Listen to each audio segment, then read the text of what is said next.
కళ్యాణ లక్ష్మి కోసం 2173 కోట్లు ఇస్తాం ఈ బీసీలకు అని చెప్పారు. తులం బంగారం పెడతాం, తులం బంగారం అని చెప్పారు. ఇంకా మీదకెళ్ళి 2173 కోట్లు ఇస్తామని 108 కోట్లు ఇచ్చారు.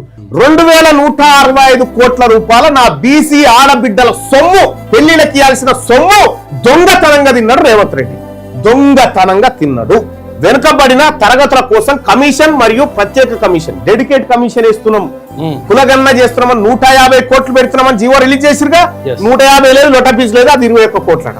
21 కోట్లు కేటాయించి ఖర్చు పెట్టింది 3 కోట్లు. మన బీసీల స్థితిగతులు తెలుసుకోవడానికి చైర్మన్ జీతాలు కూడా లేదు, పెట్టిన ఖర్చు 3.49 కోట్లు. ఇది ఈ దొంగ అగ్రవర్ణ ప్రభుత్వాలకు మన బీసీల మీద ఉన్న ప్రేమ. ఇక్కడ మన సంక్షేమం కోసం జీవనోపాధికి సామాజిక రంగం మొత్తం 2194 కోట్లు ఖర్చు పెడతామని చెప్పి 112 కోట్లు పెట్టిరు. 2172 కోట్ల రూపాయల సొమ్ము, మన ఆడబిడ్డల సొమ్ము తిన్న దొంగలు వీళ్ళు.